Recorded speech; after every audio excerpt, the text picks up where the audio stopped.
Olá, tudo bem? Então, eu tô aqui para fazer um update da análise de Dom Casmurro que eu fiz no vídeo anterior. Eu tinha lido ele, tipo assim, eu tinha terminado de ler no dia anterior. E no outro dia eu já gravei, já tava assim ansiosa, já queria falar o que eu achei, mas eu não tinha tido tempo ainda, sabe, de ruminar todas as informações, de ponderar todos os pontos, enfim, de refletir. E aí o tempo foi passando, né? E aí eu fui pensando melhor. E eu tô aqui para finalmente dar o meu veredito sobre esse questionamento tão importante, porque eu cheguei numa conclusão, né? Numa opinião. E eu decidi compartilhar. Então, vou começar com o meu veredito. Se Capitu traiu ou não Bentinho? Bem, eu prefiro acreditar que ela não traiu. Por quê? Primeiro que eu prefiro acreditar porque é uma obra aberta. É uma obra sujeita a interpretações. E quando eu tava olhando, né, eu olhei no YouTube algumas análises e um cara falou bem assim que Bentinho tinha uma espécie de atração bissexual, né, tanto por Capitu quanto por Escobar, como se Escobar fosse a figura masculina da Capitu. E é uma opinião, é um ponto, é interessante. Eu achei bem interessante. Então, é uma obra aberta, sujeita a múltiplas interpretações. E eu prefiro acreditar que Capitu não traiu Bentinho, e eu vou dizer por quê. Porque o Bentinho, ele era um cara muito ciumento, sabe? Muito inseguro de si próprio. E isso a gente pode ver claramente, né, no jeito dele ser. Mas, assim, por exemplo, em algumas falas, Capitu, ela era muito mais, né, quando eles eram adolescentes, assim, na primeira parte, né, que fala, assim, mais sobre a adolescência, né, dele, dessa parte antes de entrar no seminário. E aí, tipo assim, a gente vê que Capitu é uma personagem sagaz, né, inteligente, esperta, bola planos e tudo mais. E aí ele fala, Capitu era mais mulher do que eu era homem, né? E eles tinham ali basicamente a mesma idade. E então, você vê, ele colocava Capitu em um patamar diferente dele. E assim também com Escobar, né? Ele fala das qualidades do amigo, né? Admira tanto ele, né? Coloca ele num patamar, assim, uma coisa. E ele não fala nada parecido sobre si próprio, sabe? Então eu acho que ele é um cara, assim, um pouco apequenado em seu ser, sabe? E por isso ele é muito ciumento, né? Então, isso fica nítido, né? Que ele é um cara ciumento. E tem algumas passagens, alguns trechos que, enfim, fica muito evidente. Ele fala isso, que ele sentia ciúmes.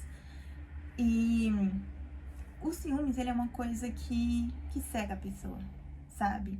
Que deixa as coisas um pouco nebulosas.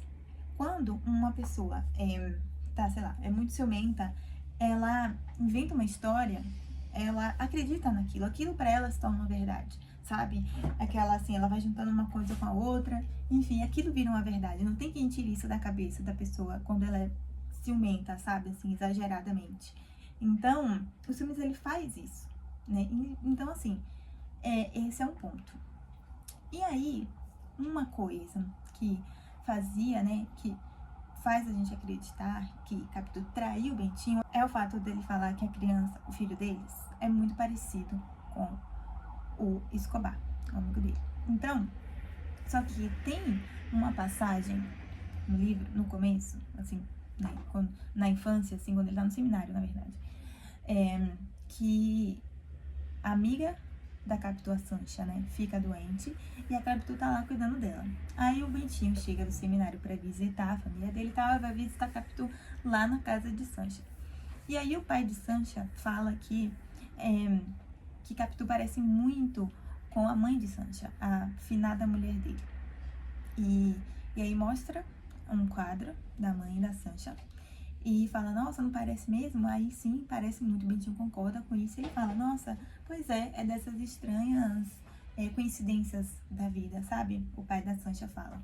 E assim, né, obviamente não tinha nenhum parentesco da Sansa com a Capitu, da mãe da Sansa com Capitu. Então, fica esse ponto, né, de que, enfim, pessoas podem se parecer umas com as outras, e isso não necessariamente indica que há algum grau de parentesco. Tipo assim, acontecem coincidências, acontecem semelhanças na vida. E aí, tem também uma outra passagem que é quando o Bentinho tá com ingressos, chama a Capitu pra poder eles irem no cinema, no teatro, acho que é teatro, ópera, alguma coisa assim. E a Capitu fala, ai, tô com dor de cabeça, hoje não vou não, mas vai lá, vai se divertir, vai lá sem mim. E aí ele vai, só que ele fica só, tipo assim, os dois, o primeiro ato e volta. Então ele volta mais cedo, né, antes do evento acabar.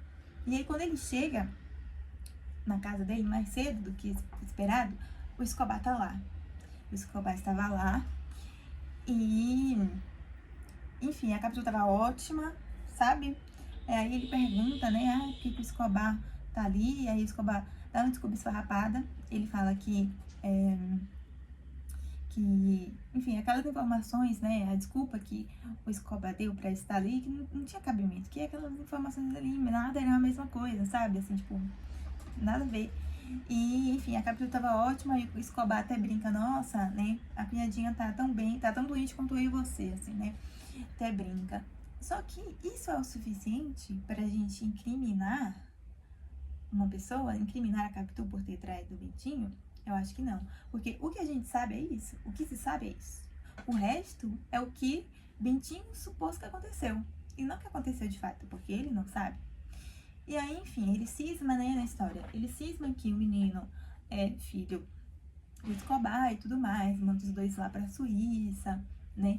E, enfim, e ainda faz o esforço de ir pra Europa todos os anos pra fingir pra sociedade, né, de que ele tá indo lá visitar eles, enfim, né, pra manter as aparências.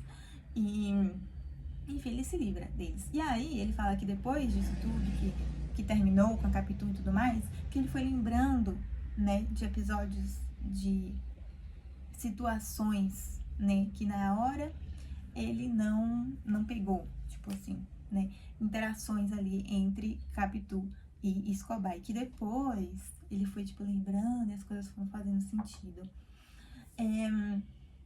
A partir do momento, eu acho que ele tem essa confirmação, assim, né, de que Capitu traiu ele, confirmação, assim, essa convicção dentro dele, que Capitu traiu ele vai lá e, enfim, toma isso como uma verdade.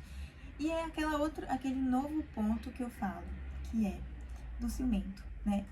Retornando a esse ponto. Os que, assim, a pessoa quando tá meio paranoica, né? Isso deixa as pessoas paranoicas. Então, a visão dele pode estar muito enviesada por esse sentimento. E a história é toda contada do ponto de vista dele, né? E ele constrói a narrativa ali, ele é um homem do direito, ele constrói essa narrativa para incriminar, né, ali a Capitu, para fazer o julgamento dela, entende? Tipo assim, para fazer, tipo assim, que o leitor concorde com aquilo que ele tá pensando, supondo, entende? Dando as pistas que ele achou, né, que ele encontrou ali os sinais, mas que, enfim, são sinais que ele viu, que ele pensou, coisas que ele imaginou e coisas que ele supôs, sabe? Então, assim, ele vai criando, né, ao longo da história, assim, o julgamento dela. E no final é isso. No final eu acho que a Capitu, ela é uma mulher muito forte, muito inteligente, muito sagaz. E é muito fácil, gente, culpar a mulher, né? Principalmente quando ela se mostra, assim, forte, segura de si, né? É muito mais fácil apontar o dedo para uma mulher. Então, isso já suscitou vários debates, né? Quando o livro foi publicado, tipo assim, ele é corno, e depois veio, assim, tiveram opiniões mais feministas a respeito de Capitu, e eu acho isso interessantíssimo, sabe? Eu acho que realmente é muito fácil, né, apontar o dedo para uma mulher. A primeira coisa que a sociedade faz é isso. Então, eu quero realmente acreditar que ela não traiu e que, enfim, o Bentinho, ele é um alucinado, ciumento, que, enfim, inventa coisas. E é isso, né, que cria um cenário na cabeça dele e acredita. E é isso, esse foi o meu update. E é isso. Talvez eu grave mais um ainda, porque eu terminei de ler outro livro e tô querendo falar sobre ele também. Mas não sei, eu ainda tô pensando. E muito obrigada se você assistiu até aqui.